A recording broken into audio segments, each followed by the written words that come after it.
Hello guys, biryani ഇഷ്ടമല്ലാത്തവരായിട്ട് ആരും കാണത്തില്ലല്ലേ. പക്ഷെ നമ്മൾ എപ്പോഴും ബീഫും ചിക്കനൊക്കെ അല്ലേ ബിരിയാണി ഉണ്ടാക്കുന്നതും വാങ്ങി കഴിക്കുന്നതും ഒക്കെ. അപ്പോൾ ഇന്നൊരു വെറൈറ്റി ആയിട്ട് നമുക്ക് പ്രോൺസ് ബിരിയാണി ഉണ്ടാക്കിയാലോ. അപ്പോൾ നല്ല ടേസ്റ്റിയാണ് കേട്ടോ. കച്ചമ്പറും നല്ല ഈന്തപ്പഴ അച്ചാറൊക്കെ കൂട്ടി കഴിച്ചപ്പോഴത്തേക്ക് നല്ല അടിപൊളി ടേസ്റ്റി സാധനമാണ് കേട്ടോ. അപ്പോൾ ഇതെൻ്റെ ഫസ്റ്റ് ട്രൈ ആണേ. അപ്പോൾ നിങ്ങൾ ട്രൈ ചെയ്ത് നോക്കണം. അപ്പോൾ ഫസ്റ്റ് തന്നെ നമ്മൾ കൊഞ്ചെടുക്കണം കേട്ടോ. അപ്പോൾ കൊഞ്ചിനകത്തോട്ട് മുളക് പൊടിയും മഞ്ഞൾപ്പൊടി ഉപ്പും കൂടി ഇട്ട് മാഗ്നേറ്റ് ചെയ്യാൻ 1 മണിക്കൂറെങ്കിലും വെക്കണേ. ഇതിൻ്റെ കൂടെ നമ്മൾ മറക്കാണ്ട് കുറച്ച് നാരങ്ങ നീരും കൂടെ ഒഴിച്ച് മിക്സ് ചെയ്ത് വെക്കണം കേട്ടോ. പിന്നെ നമ്മളൊരു പാനിനകത്തോട്ട് കുറച്ച് സവോള ഇട്ട് നല്ലപോലെ ഫ്രൈ ചെയ്തെടുക്കണം കേട്ടോ. അപ്പോൾ ഇത് അത്യാവശ്യം ഡീപ് ഫ്രൈ തന്നെ ചെയ്തെടുക്കണം. അപ്പോൾ ഈ ഒരു പരുവാകുമ്പോൾ നമുക്ക് സവോള എടുക്കാം. പിന്നെ നമ്മൾ അതേ എണ്ണയിൽ തന്നെ കുറച്ച് കാഷ്യും കൂടി ഇട്ട് ഫ്രൈ ചെയ്തെടുത്തതിന് ശേഷം കുറച്ച് കിസ്മിസും കൂടി ഇട്ട് അതും ഒന്ന് ഫ്രൈ ചെയ്ത് മാറ്റി വെക്കണം കേട്ടോ. പിന്നെ നമ്മൾ ഈ സെയിം എണ്ണയിലോട്ട് തന്നെ നമ്മൾ കൊഞ്ചൊന്ന് ഫ്രൈ ചെയ്തെടുക്കണം. നമ്മൾ മാഗ്നേറ്റ് ചെയ്യാൻ വെച്ചിരുന്ന കൊഞ്ച് അത് ഇതിലോട്ട് കൊടുത്ത് ഒരു ചെറുതായിട്ടൊന്ന് ഫ്രൈ ചെയ്താൽ മതി കേട്ടോ. അങ്ങനെ അതും മാറ്റി വെച്ചതിന് ശേഷം ആ സെയിം എണ്ണയിലോട്ട് തന്നെയാണ് കേട്ടോ ഞാൻ ഗ്രാമ്പൂ പട്ട ഏലക്കയെല്ലാം ഇട്ട് സവോളയും കൂടി ഇട്ട് നല്ലപോലെ വരട്ടി കൊടുക്കണം കേട്ടോ. കുറച്ച് കൂടുതൽ ടൈം തന്നെ നല്ലപോലെ വരട്ടി കൊടുക്കണം.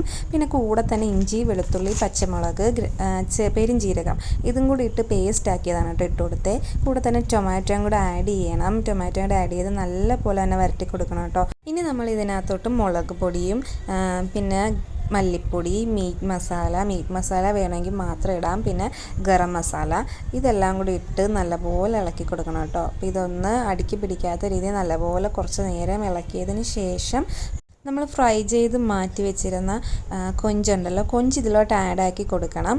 കൊഞ്ച് ആഡ് ചെയ്ത് നല്ലപോലെ ഒന്ന് ഇളക്കി കൊടുക്കണം കേട്ടോ. അപ്പോൾ എല്ലാ കൊഞ്ചും ഞാൻ ഇതിനകത്തോട്ട് ആഡ് ചെയ്തിട്ടുണ്ട്. എന്നിട്ട് നല്ലപോലെ ഒന്ന് ഇളക്കി കൊടുത്തതിന് ശേഷം നമ്മൾ വളരെ കുറച്ച് വെള്ളം ആഡ് ചെയ്യണം കേട്ടോ. അപ്പോൾ ഇതൊന്ന് വെള്ളമായിട്ടിരുന്നൊന്ന് പറ്റി വരണം. അപ്പോൾ കുറച്ച് വെള്ളമേ നമ്മൾ ആഡ് ചെയ്തിട്ടുള്ളൂ, കൂടുതലായിട്ട് ഒഴിക്കരുത്. അപ്പോൾ നമ്മൾ വെള്ളം ആഡ് ചെയ്തൊക്കെ പറ്റി വന്ന ശേഷം കുറച്ച് തൈര്, നല്ല കട്ട തൈര് ഒഴിച്ച് കൊടുക്കുക. അപ്പോൾ ഇത് നല്ലൊരു ടേസ്റ്റ് തരും കേട്ടോ. അപ്പോൾ അതും കൂടെ നല്ല രീതിയിൽ മിക്സ് ചെയ്യുമ്പോൾ നല്ലൊരു ക്രീമി എഫക്റ്റ് വരും. അങ്ങനെ ഇതിലോട്ട് നമ്മളിനി ചോറ് ആഡ് ചെയ്യാൻ പോവാണ് കേട്ടോ. അപ്പോൾ ഇത് നെയ്ച്ചോറ് നേരത്തെ ഞാൻ സെറ്റ് ചെയ്ത് വെച്ചിരുന്നതാണ്. ചോറ് ആഡ് ചെയ്തു. അതിൻ്റെ മുകളിലോട്ട് കുറച്ച് ഗീ, വളരെ കുറച്ച് തന്നെ മതി കേട്ടോ. കാരണം നെയ്ച്ചോറിനകത്ത് ഞാൻ അത്യാവശ്യം ഗീ ഒഴിച്ചിട്ടുണ്ടായിരുന്നു. അപ്പോൾ കുറച്ച് ഗീ ഒഴിച്ചു കൊടുക്കുക. പിന്നെ നമ്മൾ വറുത്ത് വെച്ചിരുന്ന സവോള അത് ഇതിൻ്റെ മുകളിലോട്ട് മൊത്തത്തിൽ അങ്ങ് തൂകി കൊടുക്കണം കേട്ടോ.